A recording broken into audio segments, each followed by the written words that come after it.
வணக்கம். தி deep dive நிகழ்ச்சிக்கு உங்களை வரவேற்கிறோம். இன்னைக்கு நாம 8ஆம் வகுப்பு அறிவியல் பாட புத்தகத்துல இருக்கிற அணு அமைப்பு, அதாவது அட்டாமிக் ஸ்ட்ரக்சரை பத்தி கொஞ்சம் ஆழமா பார்க்க போறோம். நம்ம கிட்ட இருக்கிற இந்த தமிழ்நாடு அரசு பாடநூல் தான் நமக்கான ஆதாரம். இதை வச்சுதான் இந்த முழு அவசரம். எங்க நோக்கம் ரொம்ப சிம்பிள். இந்த பாடத்தோட கற்றல் நோக்கங்கள் என்ன சொல்லுதோ, அதாவது அணுனா என்ன, அதுக்குள்ள என்ன இருக்கு, அது எப்படி மற்ற அணுக்களோட சேருதுன்னு அதெல்லாம் புரிஞ்சுக்கணும்.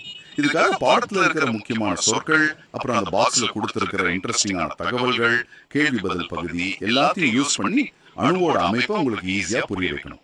அதுதான். சரி, அணு பத்தின இந்த தேடல் ஆரம்பிக்கலாமா? நம்மளை சுத்தி இருக்கிற எல்லாமே அணுக்களால ஆனதுன்னு சொல்றாங்களே, எந்த அளவுக்கு அது உண்மை? ரொம்ப அடிப்படையா? மிக மிக அடிப்படைன்னு சொல்லலாம். நீங்க கெமிஸ்ட்ரி, பிசிக்ஸ் மட்டும் இல்ல, பயாலஜி, மெட்டீரியல் சயின்ஸ்னு எதை எடுத்தாலும் இந்த அணு அமைப்பு புரிஞ்சாதான் அடுத்த கட்டத்துக்கே போக முடியும். இந்த பாடநூல் வழியா நாமளும் அந்த அணு உலகத்துக்குள்ள போய் அதுல என்ன இருக்குன்னு கொஞ்சம் கொஞ்சமா பார்க்கலாம். சூப்பர். சரி, முதல்ல அந்த கற்றல் நோக்கங்கள்னு இருக்கு இல்லையா, லேர்னிங் ஆப்ஜெக்டிவ்ஸ், அதுல என்னென்ன தெரிஞ்சுக்கணும்னு சொல்றாங்க, அதுல இருந்து ஆரம்பிக்கலாமே. ஆமா, அது நல்ல பாயிண்ட். இப்போ இந்த பாடத்தோட முக்கிய நோக்கங்கள் என்னன்னா, ஒன்னு, அணு பத்தி முதல்ல ஒரு தியரி சொன்ன டால்டன், அவரோட கொள்கை என்ன, அதுல என்ன சரி என்ன சரியில்லைன்னு புரிஞ்சுக்கிறது. ரெண்டாவது, அணுக்குள்ள இருக்கிற அந்த பேசிக் பார்ட்டிகல்ஸ், எலக்ட்ரான், புரோட்டான், நியூட்ரான், அதோட குணங்கள் என்னன்னு தெரிஞ்சுக்கிறது. மூணாவதா, இந்த துகள்கள்லாம் அணுவுல எப்படி அரேஞ்ச் ஆயிருக்குன்னு சொன்னாங்களே தாம்சன், ரூதர்ஃபோர்ட், அவங்களோட மாடல்ஸ் பத்தி தெரிஞ்சுக்கிறது. நாலாவது, ரொம்ப முக்கியமா, அணுக்கள் எப்படி ஒன்னோட ஒண்ணு சேருது, அந்த கெபாசிட்டிக்கு பேரு இணைதிறன், வேலன்சி, அத கணக்கிட கத்துக்கிறது. அஞ்சாவதா, அந்த இணைதிறனை வச்சு சேர்மங்களோட கெமிக்கல் ஃபார்முலா எப்படி எழுதுறதுன்னு பாக்குறது. ஆறாவதா, கெமிக்கல் ரியாக்ஷன்ஸ் ஈக்குவேஷனா எழுதும்போது அது எப்படி பேலன்ஸ் பண்றதுன்னு தெரிஞ்சுக்கிறது. கடைசியா, இந்த கெமிக்கல் ரியாக்ஷன்ஸ்லாம் சில ரூல்ஸ் படி நடக்குது, அந்த விதிகளை பத்தி புரிஞ்சுக்கிறது. இதெல்லாம் சேர்ந்ததுதான் இந்த பாடம். Okay okay. அப்போ முதல் ஸ்டெப் டால்டனோட அணுக்கொள்கை. அவரை பத்தியும் பாடத்துல ஒரு பாக்ஸ் இருக்கு. அவர்தான் முதல்ல ஒரு சயின்டிபிக் அப்ரோச் கொடுத்தாரா அணுக்கு. என்ன சொன்னார் அவர்? ஆமாங்க, ஜான் டால்டன் 1808ல சொன்னது ஒரு பெரிய விஷயம். அந்த பாக்ஸ்ல சொல்ற மாதிரி அவர் ஒரு சாதாரண நெசவாளர் குடும்பத்துல இருந்து வந்து தானா படிச்சு இவ்ளோ பெரிய சயின்டிஸ்ட் ஆனது ரொம்ப ஆச்சரியம். அவர் சொன்ன முக்கியமான விஷயங்கள் என்னன்னா, எல்லா பொருளும் அணுன்னு ஒரு ரொம்ப ரொம்ப சின்ன துகளால ஆனது. இந்த அணுக்களை உடைக்க முடியாது. ஒரே தனிமத்தோட அணுக்கள்லாம் எடை, சைஸ், கேரக்டர் எல்லாத்துலயும் ஒரே மாதிரி இருக்கும். வேற வேற தனிமங்களோட அணுக்கள் வேற வேற மாதிரி இருக்கும். அணுக்களை உருவாக்கவும் அழிக்கவும் முடியாது. அணுக்கள் வந்து ஒரு குறிப்பிட்ட சிம்பிள் ரேஷியோல சேர்ந்துதான் சேர்மங்களை, அதாவது காம்பவுண்ட்ஸ் உருவாக்கும். இதுதான் டால்டன் தியரியோட சாரம். கேக்குறதுக்கு ரொம்ப தெளிவா கரெக்டா இருக்கிற மாதிரி இருக்கு. ஆனா வரம்புகள்னு கூட பாடத்துல போட்டிருக்கேன். அப்போ அவர் சொன்னதுல எது தப்பா போச்சு இல்ல மாறுச்சு? அதுதான் சயின்ஸோட வளர்ச்சியே. டால்டன் சொன்ன பல விஷயங்கள் அடிப்படைதான், மறுக்கல. ஆனா சில கருத்துக்கள் வந்து பின்னாடி நடந்த சோதனைகள்ல மாறிடுச்சு. முக்கியமா அணுவை உடைக்க முடியாதுன்னு சொன்னது அது தப்புன்னு நிரூபிச்சிட்டாங்க. அணுவுக்குள்ளேயே எலக்ட்ரான், புரோட்டான், நியூட்ரான் சின்ன சின்ன துகள்கள் இருக்குன்னு கண்டுபிடிச்சிட்டாங்க. ரெண்டாவது, ஒரே தனிமத்தோட அணுக்கள் எல்லாம் ஒரே மாதிரின்னு சொன்னார் இல்லையா, அதுவும் முழுசா சரியில்லை. ஐசோடோப்புகள் அப்படின்னு ஒண்ணு கண்டுபிடிச்சாங்க. அது என்னன்னா, ஒரே தனிமம் தான், ஆனா அதோட வெயிட், அதாவது நிறை வேற வேறையா இருக்கும். அதே மாதிரி வேற வேற தனிமத்தோட அணுக்கள் ஒரே வெயிட்டோட இருக்கலாம்னு கண்டுபிடிச்சாங்க. அதுக்கு பேரு ஐசோபார்.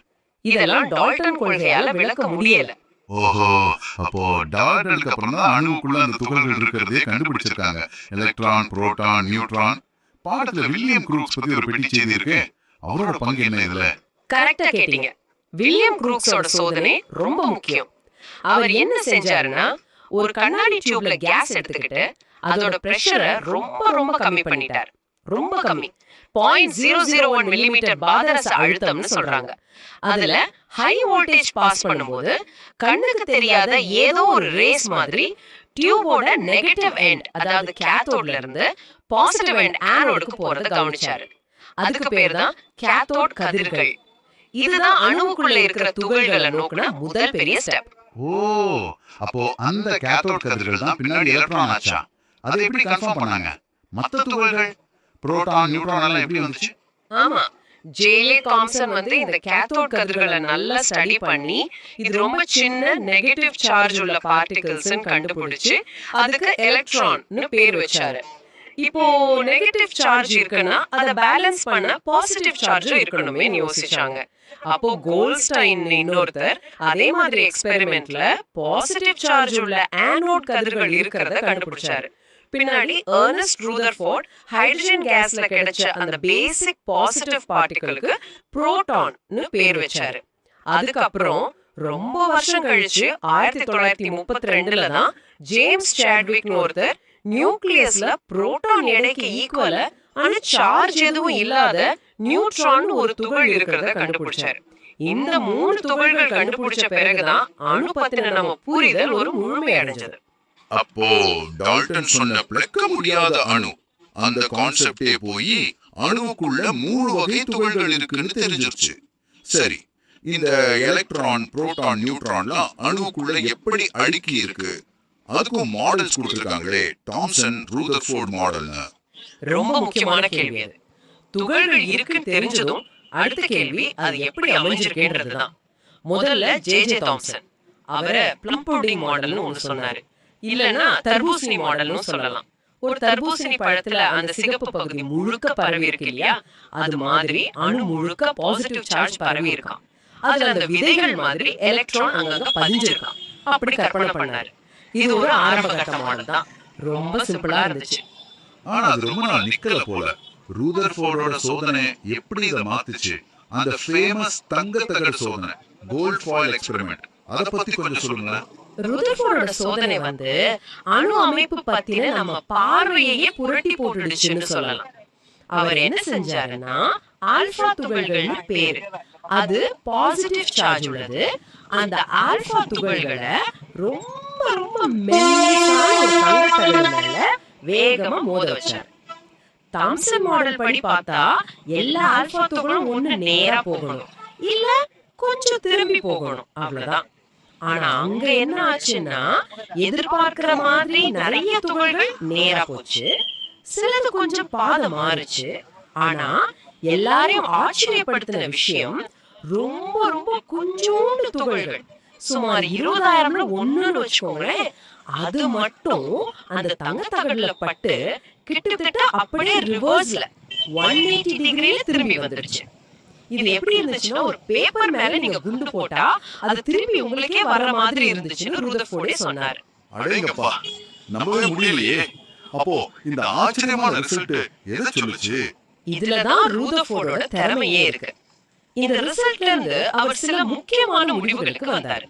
ஒண்ணு, அணுவோட பெரும்பாலும் காலியிடம் வெற்றிடம், அதான் நிறைய துகள் நேரா போச்சு. 2, அணுவோட மொத்த பாசிட்டிவ் சார்ஜும் அதோட முக்காவாசி நிறையும் அணுவோட சென்டர்ல ரொம்ப ரொம்ப சின்ன அடர்த்தியான ஒரு இடத்துல இருக்கு. அதுக்கு அவரு அணுக்கரு, அதாவது நியூக்ளியஸ்னு பேர் வச்சாரு. அதனாலதான் சில பாசிட்டிவ் துகள் விலகிச்சு, இல்ல திரும்பி வந்துச்சு. 3, நெகட்டிவ் சார்ஜ் உள்ள எலக்ட்ரான்கள்னா இந்த நியூக்ளியஸை சுத்தி வருது, சூரியனை கோள்கள் சுத்தி வர மாதிரி.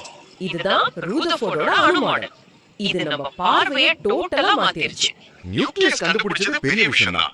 சரி, இப்போ அணு அமைப்பு பத்தி பேசுறப்போ அடிக்கடி இணைதிறன், அதாவது வேலன்சின்னு ஒரு வார்த்தை வருது. பாடத்துல இருக்கிற கலைச்சொல் பகுதியிலும் இது இருக்கு. இதுக்கும் அணு அமைப்புக்கும் என்ன சம்பந்தம்? சிம்பிளா சொன்னா என்ன இது? இணைதிறன்னா ஒரு அணு மத்த அணுக்களோட சேர்றதுக்கான ஒரு திறன் அல்லது கெபாசிட்டின்னு சொல்லலாம். அணுக்கள் பொதுவா தனியா இல்லாம மத்த அணுக்களோட சேர்ந்து மாலிக்யூல்ஸா, காம்பவுண்ட்ஸா இருக்கதான் பார்க்கும். அப்படி சேரும்போது ஒரு அணு எத்தனை பாண்ட்ஸ் உருவாக்கும், அத சொல்றதுதான் இணைதிறன். இது பெரும்பாலும் அணுவோட வெளிக்கூட்டுல, அவுட்டர் ஷெல்ல இருக்கிற எலக்ட்ரான்களை இணைதிறன் எலக்ட்ரான்கள்னு சொல்லுவோம். அதோட எண்ணிக்கையை பொறுத்து இருக்கும். அப்போ ஒரு அணுவோட இணைதிறன் எப்படி கண்டுபிடிக்கிறது? எல்லாத்துக்கும் ஒரே மாதிரி இருக்குமா? இல்ல, ஒவ்வொரு தனிமத்துக்கும் அதோட எலக்ட்ரான் அமைப்புக்கு ஏத்த மாதிரி மாறும். பொதுவா ஒரு ரூல் இருக்கு. ஒரு அணு அதோட வெளிக்கூட்டுல 8 எலக்ட்ரான், முதல் கூட்டு மட்டும் 2 எலக்ட்ரான் இருந்தா அது ஸ்டேபிள் ஆயிடும் ஒரு கணக்கு. இந்த ஸ்டெபிலிட்டிக்காக அணுக்கள் எலக்ட்ரான்களை இழக்கும், இல்ல ஏத்துக்கும், இல்ல ஷேர் பண்ணிக்கும். அப்படி செய்யும் போது ஒரு அணு எத்தனை எலக்ட்ரானை இழக்குது, ஏற்குது, இல்ல ஷேர் பண்ணுதுங்கிறது தான் அதோட இணைதிறன். செம்பு Fe, தாமிரம் காப்பர் மாதிரி சில தனிமங்கள் ஒண்ணுக்கு மேல வேலன்சி காட்டும். அதுக்கு மாறும் இணைத்திறன் வேரியபிள் வேலன்சி பேர். ஓகே இந்த எலக்ட்ரான்களை இழக்குது ஏற்குதுன்னு சொன்னீங்களே, அப்படி நடந்தா அந்த அணுவுக்கு என்ன ஆகும்? அயனிகள்னு ஒரு வார்த்தை இருக்கு, அது இதுதானா? கரெக்டா புடிச்சீங்க. ஒரு நார்மல் அணுவுல புரோட்டான் நம்பரும் பாசிட்டிவ் சார்ஜ், எலக்ட்ரான் நம்பரும் நெகட்டிவ் சார்ஜ் ஈக்குவலா இருக்கும். அதனால அது நியூட்ரல் சார்ஜ் இல்ல. ஆனா அது ஸ்டெபிலிட்டிக்காக ஒன்னு இல்ல அதுக்கு மேல எலக்ட்ரானை லாஸ் பண்ணுச்சுன்னா இப்போ புரோட்டான் அதிகமாயிடும். அப்போ அந்த அணுவுக்கு பாசிட்டிவ் சார்ஜ் வந்துடும். இப்படி பாசிட்டிவ் சார்ஜ் வாங்கின அணுவுக்கு பேரு நேர் அயனி, கேட்டயான். உதாரணம், சோடியம் Na ஒரு எலக்ட்ரான் இழந்து Na+ அயனியா மாறும். இதுக்கு ஆப்போசிட்டா ஒரு அணு ஒன்னு இல்ல அதுக்கு மேல எலக்ட்ரானை ஏத்துக்குச்சுன்னா எலக்ட்ரான் அதிகமாயிடும். அப்போ அணுவுக்கு நெகட்டிவ் சார்ஜ் வந்துடும். இப்படி நெகட்டிவ் சார்ஜ் வாங்கின அணுவுக்கு பேரு எதிரயனி, ஆனியான். உதாரணம், குளோரின் Cl ஒரு எலக்ட்ரானை ஏத்துக்கிட்டு Cl- அயனியா மாறும். இந்த அயனிகள் மேல இருக்கிற அந்த சார்ஜ் +1, -1, +2, -2 மாதிரி தான் அதோட இணைத்திறனாவும் நம்ம எடுத்துக்கிறோம். Na+க்கு 1, Cl- க்கு 1, Mg2+க்கு 2, O2- க்கு 2. இது நல்லா புரியுது. சரி, இப்போ பாடத்தோட கடைசிக்கு வருவோம். அந்த மதிப்பீட்டு பகுதி, இவாலுவேஷன் செக்ஷன். அதுல வேதி வாய்ப்பாடு எழுதுதல், அதாவது கெமிக்கல் ஃபார்முலா எழுதுறத பத்தி கேள்வி இருக்கு. உதாரணமா, கால்சியம் Caவும் குளோரினும் Clவும் சேர்ந்தா கால்சியம் குளோரைடு, அதோட ஃபார்முலா CaCl2ன்னு எப்படி எழுதுறது? இது ரொம்ப பிராக்டிகலா யூஸ் ஆகுற ஒரு ஸ்கில். வேலன்சி தெரிஞ்சா ஃபார்முலா எழுதுறது ஈஸி. சில ஸ்டெப்ஸ் இருக்கு. 1, முதல்ல அந்த சேர்மத்துல இருக்கிற தனிமங்களோட சிம்பிள்ஸ் எழுதணும். யூசுவலா பாசிட்டிவ் அயோனிய மெட்டல முதல்லயும் நெகட்டிவ் அயோனிய நான் மெட்டல அடுத்தும் எழுதுவோம். Example, KCl. 2, ஒவ்வொரு தனிமத்தோட வேலன்சியையும் அதோட சிம்பிளுக்கு மேல எழுதணும். கால்சியம்க்கு 2, குளோரினுக்கு 1, K2Cl1. 3, இப்போ அந்த வேலன்சி நம்பர்ஸை மட்டும் சார்ஜை விட்டுட்டு கிராஸா மாத்தி அடுத்த சிம்பிளுக்கு கீழே சப்ஸ்கிரிப்டா எழுதணும். இதுக்கு கிறிஸ் கிராஸ் மெத்தட்னு பேரு. K1Cl2. 4, ஃபைனல் ஃபார்முலா எழுதும்போது நம்பர் 1 இருந்தா அதை போட தேவையில்லை, மற்ற நம்பரை அப்படியே எழுதணும். CaCl2. இதே மாதிரி தான் magnesium Mg valency 2, குளோரினும் Cl valency 1 சேர்ந்தா MgCl2, aluminium Al valency 3, ஆக்சிஜனும் O valency 2 சேர்ந்தா Al2O3. Chemical equations. ஒரு கெமிக்கல் ரியாக்ஷன் எழுதும்போது அதை ஏன் பேலன்ஸ் பண்ணணும்? உதாரணமா, ஹைட்ரோஜனும் H2, ஆக்சிஜனும் O2 சேர்ந்து தண்ணி H2O ஆகிற ரியாக்ஷன் H2 + O2 = H2O. இது எப்படி பேலன்ஸ் பண்றது? இதுக்கு அடிப்படை வந்து கெமிஸ்ட்ரியோட ரொம்ப இம்பார்ட்டன்ட் ரூல், பொறுமை அழியா விதி, லா ஆஃப் கன்சர்வேஷன் ஆஃப் மாஸ்னு சொல்வாங்க. அந்த விதி என்ன சொல்லுதுன்னா, ஒரு கெமிக்கல் ரியாக்ஷன் நடக்கும்போது அணுக்கள்லாம் புதுசா உருவாகிறதோ இல்ல அழியறதோ இல்ல. ரியாக்ஷனுக்கு முன்னாடி ரியாக்டன்ஸ் பக்கம் ஒவ்வொரு எலிமெண்ட்லயும் எவ்வளவு ஆட்டம்ஸ் இருந்துச்சோ அதே அளவு ஆட்டம்ஸ் தான் ரியாக்ஷனுக்கு அப்புறமும் ப்ராடக்ட்ஸ் பக்கமும் இருக்கணும். மாஸ் மாறக்கூடாது. இதை கன்ஃபார்ம் பண்ணதான் நாம ஈக்குவேஷன்ஸை பேலன்ஸ் பண்றோம். H2 + O2 gives H2O பாருங்க. லெஃப்ட் சைட்ல 2 ஹைட்ரஜன் 2 ஆக்சிஜன் இருக்கு. ரைட் சைட்ல 2 ஹைட்ரஜன் ஆனா ஒரு ஆக்சிஜன் தான் இருக்கு. ஆக்சிஜன் பேலன்ஸ் ஆகல. அதை பேலன்ஸ் பண்ண ரைட் சைட்ல H2Oக்கு முன்னாடி ஒரு 2 போடலாம். H2 + O2 2H2O. இப்போ ரைட்ல ஆக்சிஜன் 2 ஆயிடுச்சு. 2 × 1 = 2. ஆனா ஹைட்ரஜன் 4 ஆயிடுச்சு. 2 × 2 = 4. இப்போ லெஃப்ட் சைட்ல ஹைட்ரஜனை 4 ஆக்கணும். அதனால H2க்கு முன்னாடி ஒரு 2 போடலாம். 2H2 + O2 2H2O. இப்போ செக் பண்ணுங்க. லெஃப்ட்ல 4 ஹைட்ரஜன், ரைட்ல 4 ஹைட்ரஜன் 2 ஆக்சிஜன் பேலன்ஸ் ஆயிடுச்சு. சூப்பர். ஸ்டெப் பை ஸ்டெப்பா செஞ்சா ஈஸியா இருக்கு. மதிப்பீட்டு பகுதியில வேதி சேர்க்கை விதிகள், லாஸ் ஆஃப் கெமிக்கல் காம்பினேஷன்ஸ் பத்தியும் கேள்வி இருக்கு. நாம இப்போ பொருண்மை அழியா விதி பார்த்துட்டோம். இன்னொன்னு மாறா விகித விதின்னு இருக்கே, அது என்ன? இந்த விதிகள்லாம் தான் கெமிக்கல் ரியாக்ஷன்ஸ் எப்படி இவ்வளவு ஒழுங்கா கணிக்கிற மாதிரி நடக்குதுன்னு சொல்லுது. லவாய்சேரோட பொருண்மை அழியா விதிய பேலன்சிங்ல பார்த்தோம். நிறை அழியாது.